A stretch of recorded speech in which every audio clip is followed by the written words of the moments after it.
thank you very much, Ingrid, for welcoming me to Fanshawe. I've never actually come to Fanshawe College before, although I've been to London many times, so it's great to be here, and thank you for the welcome. I don't think that very many immigrants to Canada, as my parents were, want to see their children become novelists. They're looking for doctors, lawyers, engineers, university professors, anything that might guarantee a measure of social or economic security. And my father was particularly obsessed with the idea that his children should become literate and professionals to inure themselves against the possibilities of prejudice and racism, things that have been a daily aspect of his life growing up in the United States.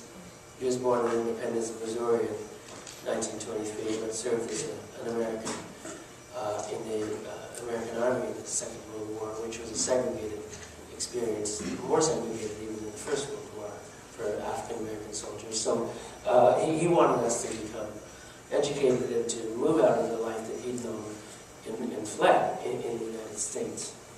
And so when we were children, I guess when I was about 6, I wanted to have a kitten because my friend had a cat, which had a litter of kittens, and so I had the healthy, unstoppable will of any normal 6-year-old. And so I asked for a kitten, and he said, "No, you can't.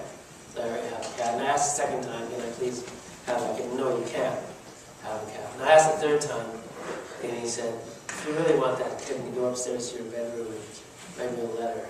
You tell me in the letter why you deserve to have that cat, and whose allowance will pay for its cat food, and how you'll prevent it from having babies in the closet. And if you can write me a well-rendered letter with no spelling mistakes, I'll give your request due consideration." And I was just charged with such a sense of purpose and mission. It's a great way to learn how to write. You want something, you want to get it, you want to change your life, you want to change the world around you, so you write.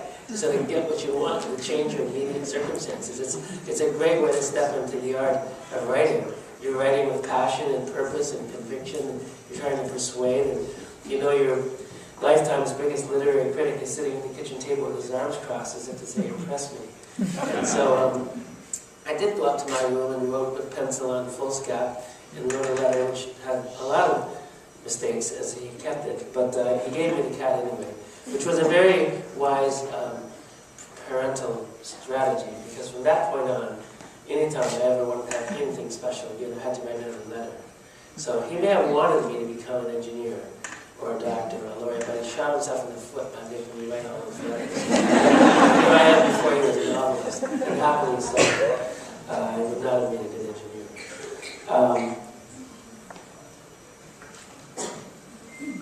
I'm interested in stepping into spaces creatively, fictionally, and artistically that have often not been examined before, maybe coming up from another light. I'm excited by the idea of bringing to your attention stories that have to do with Canada and other countries that perhaps have been undersung or not sung at all, or very unknown, or largely unknown, but also coming at it from different lenses. And in the Book of Negroes, I chose to tell the novel of an African girl whom I named after my daughter. Her name is Aminata, the protagonist of this story. And she's born in the 18th century in Mali, a landlocked country in West Africa. Her wife lived and worked as a volunteer with Canadian Crossroads International. And at a tender age, really just entering womanhood, just having begun puberty, in learning how to catch babies, being a midwife at her mother's side as her mother's a midwife from her earliest years. Just in these formative moments, she's abducted by slave traders and brought from her village to the coast. That's a long 3-month walk overland from Mali to the coast of Sierra Leone. Shipped into slavery in the Sea Islands, just off the coast of South Carolina, just slightly north of Georgia.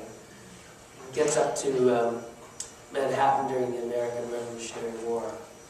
During the American Revolution, well, you have these 13 colonies that are agitating for their independence from Great Britain, and they go on to form what we, of course, now know as the United States of America.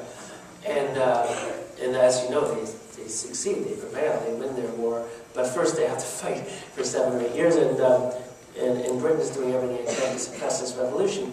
And one of the tricks that Britain has up its sleeve is to issue these written proclamations issued by the most senior British military commanders in British North America.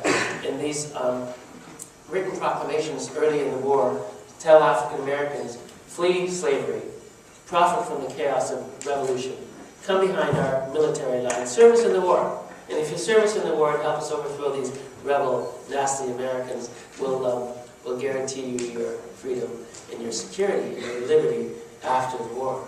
So I suppose if you're an African American, you have to choose what you can do when the American Revolution breaks out. Who's most likely to attend to your interests and to protect your freedom or offer you freedom after the war? And you really can't grow up in the United States or even grow up in the shadow of the States in my case, American parents growing up in Toronto, but with American parents, without knowing that the first person to die in the American Revolution was a young black man whose name was Crispus Attucks, who was siding with the rebels, who identified himself as sympathetic with the rebels. And so he's the first man to die in the American Revolution, and he's black. And every American knows this as part of American lore. You can't not know this if you're even attending public school in the States. But very few people south of the border or here know that thousands of blacks also chose to serve the British on the losing side of this war. But what's to happen to these people who are promised their freedom in exchange for service, but the people that they serve lose the war? So they signed a peace treaty in Paris early in 1783, promising to evacuate Manhattan, which is the last British stronghold in the Revolution, by November of 1783. So they have 6 months to get out of Manhattan. And Manhattan, you may or may not know, is the last British stronghold in the American Revolution. So one place that the British held throughout almost the entirety of the war, that's many years. So it's the Manhattan that thousands of blacks flee, who fled slavery, who served the British in the war, men and women with their children in tow, soldiers, spies, cooks, road builders, prostitutes, midwives, you name it, they do it. And at the end of the war, well, the British signed this peace treaty, they have to pull out, but what's to happen to the blacks who served them? If they're left in Manhattan, they will surely be recaptured by the people from whom they fled and against whom they served in the war. It doesn't take much imagination to consider their fate if they meet up with the people that they fled and fought against in the war, who used to claim that they owned them. And they are coming after them again. So they're desperate to get out. They're desperate to get out of New York. In New York, Manhattan is an island. It's controlled by the British Navy. You do not get out of Manhattan without the sanction of the British Navy at the end of the American Revolution. As it turns out, the thousands of blacks who are in Manhattan, just on the very southern tip, any of you who've been to New York City, if you can envisage City Hall, Broadway and Chambers, pretty well, the city of Manhattan New York is beneath that southern part of New York. That's where everybody's living. Most of the rest of the island is forested. And so it's only the southern tip that's urbanized in 1783. And that's where the blacks are living. And that's where they've got to escape from. And if you can establish that you've served the British in the war for at least a year, then by hook or by crook, you can establish that. Some have paperwork, others just have cajoling at their disposal. Then you get your name registered in this British document called the Book of Negroes. So that gives rise to the title of my novel. The Book of Negroes is a British legend that's kept. The first time in the history of North America that thousands of black people are publicly documented by name, age, short, rude, physical description, quite pithy, a description of whom they used to serve in slavery, how they came to flee slavery, where they're going, if they're traveling within their family, what ship they're leaving New York from, where they're going. Most of them are going to Nova Scotia. And 90% of the black loyalists who flee after having their names entered into the Book of Negroes are going to Nova Scotia. They're going to St. John, which later becomes New Brunswick, but is then Nova Scotia. They're going to Shelburne, Annapolis Royal, places like that.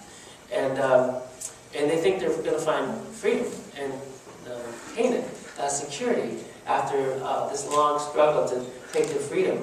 They think that finally they've got it made coming to Nova Scotia, and they're in for a rude shock.